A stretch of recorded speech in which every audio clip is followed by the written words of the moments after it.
Better and Green live. We're a little late today, so we do have to do this quick before the games start at 7 p.m. But Ethan, how are you?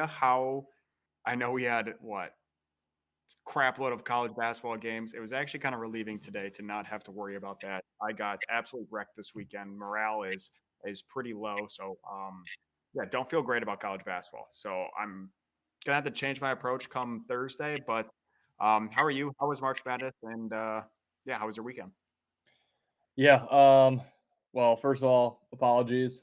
My fault that we're late today. It is Oberon Day for anybody who doesn't know. Most Michiganders obviously love Oberon, so I had to celebrate a little bit.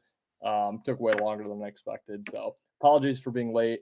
Uh, the tournament sucked. It's been awful. It's been the most public event I've ever seen in my entire life, which never bodes well for you and I. I should be happy the books are getting wrecked. It's usually us versus the books, but I'm not because we seem to align with the books more than not, and we got absolutely destroyed. Saturday was uh, probably the worst win loss ratio I've had in betting in a single day. It was absolutely horrible. Couldn't win a bet. Couldn't even flip a coin right, as a lot of people saw on Twitter. Um, yeah, I don't know. I hate to say the tournament's been awful because it's my favorite sporting event. It's a privilege to get to sit on your couch for 4 days straight and watch basketball all day. But um, I am relieved that there's no basketball today. It's been exhausting. I have not had a ton of fun with it. Yeah, it's tough.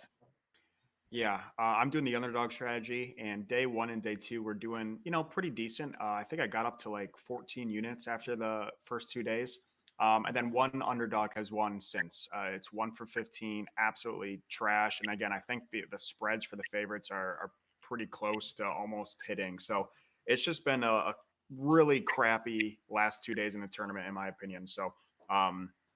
Yeah, and then of course, whenever you post anything online saying you got wrecked, and they're like, "Oh, how did you get wrecked?" I saw a guy that went 8-0 on Saturday. I was like, "Let me guess, you took every single favorite. Let me guess, you probably took them on the spread." Like that's not sharp. That's not smart betting. Yes, you had a profitable day, but shut the.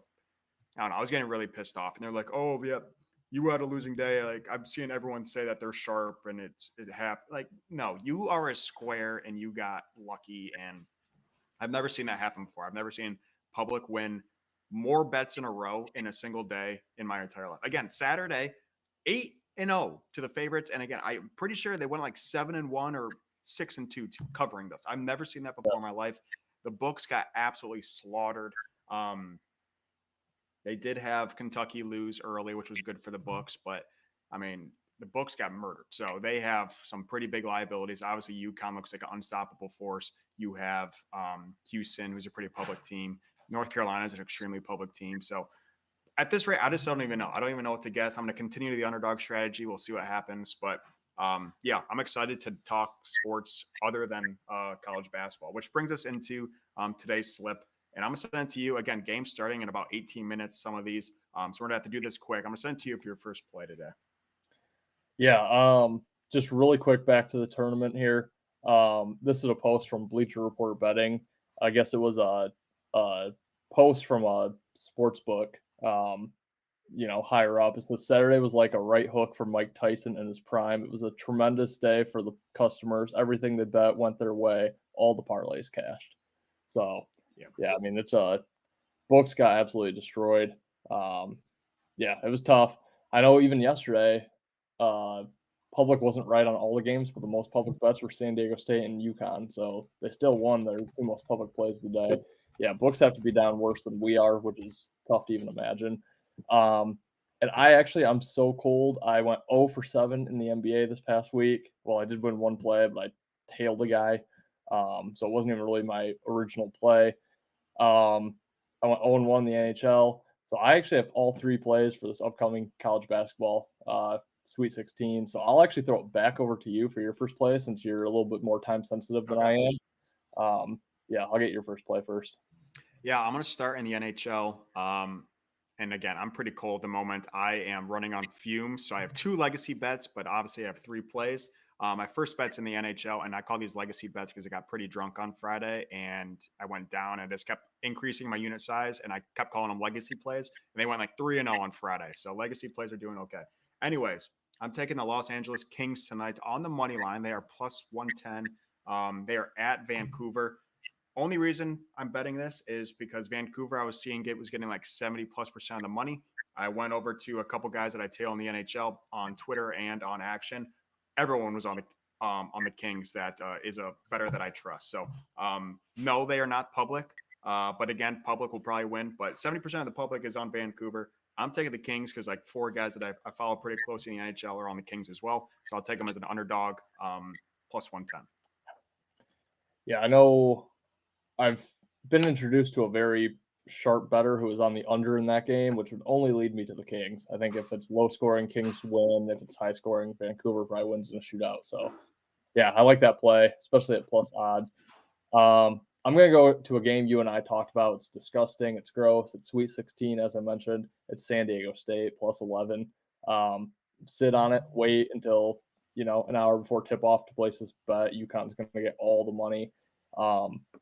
Point blank, the public cannot win like they did this past weekend. There's just no shot in the world that it happens. UConn is going to be the most public bet team, I guarantee it, of the Sweet 16. This is a rematch of the championship last year, so a little bit of revenge for San Diego State. They have what it takes to slow UConn down a little bit. I don't think they're going to win by any means, but 11, it's probably going to get to 12.5, 13 by tip. It's just too many points. I think San Diego State slows them down. UConn wins. It's probably a 7, 8, 9 point game, but I think it's just too many points. So I'll give San Diego State a ride against what I could guarantee is going to be the most public bet of the weekend. Yeah, I love San Diego State. Again, I'm taking the underdogs. Just I don't have a choice. I just have to do it because it's got to bounce back the underdog strategy. Unfortunately, the further you go in the tournament, the less powerful an underdog winning gets. But yeah, I got to continue to ride it because as soon as I don't, one of these teams is going to win. But yeah, I love San Diego State. As you said, I believe you said UConn, or maybe I saw on Twitter, UConn's covered in every single game in the tournament the last two years. Like they're an absolute wagon. When does UConn tip off? I believe Thursday. Thursday night game, I believe. Oh no, Thursday at 7:30. Okay, Thursday 7:30. I love that. I love that play quite a bit. I'm going to go over to the NBA. This is my legacy bet number 2, and I'm taking the Portland Trailblazers plus 13.5 against the Houston Rockets. Simply because of this, Houston's one of the most public bets in the or in the NBA. Portland has a lot of dudes out. Anthony Simons, Shade Sharp, Ayton, and Jeremy Grant are both listed as probable, but who knows what they're doing. Houston's won 8 games in a row. They're an absolute wagon at the moment. They have OKC on deck. So again, they're at home against a very crappy Portland team with a bunch of guys out that I think people are just going to, or Houston might have a little, little hangover, a little look ahead spot. So I just don't think they're going to take this game too seriously, especially with some guys out for Houston or for Portland. So I think Portland's going to hang in there. I wouldn't be surprised if they win, but I definitely think they're going to cover the 13.5.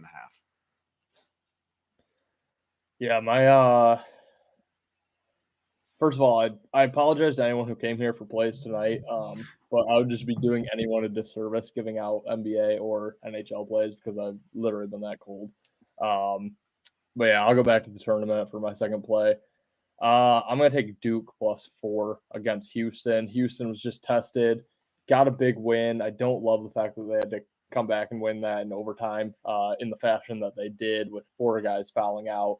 Had to rely on some basically Steven Izzos of the Houston squad to come in and play some serious minutes there in overtime. I think it's kind of a wake-up call for year after year with this team. And I thought this year would be different. They got much more competition in the regular season, moving to the Big 12, playing the toughest conference.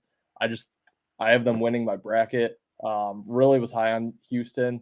Thought it was going to be different, and I just don't think it is. I just think they're the same identity, different conference. Duke was a powerhouse against JMU.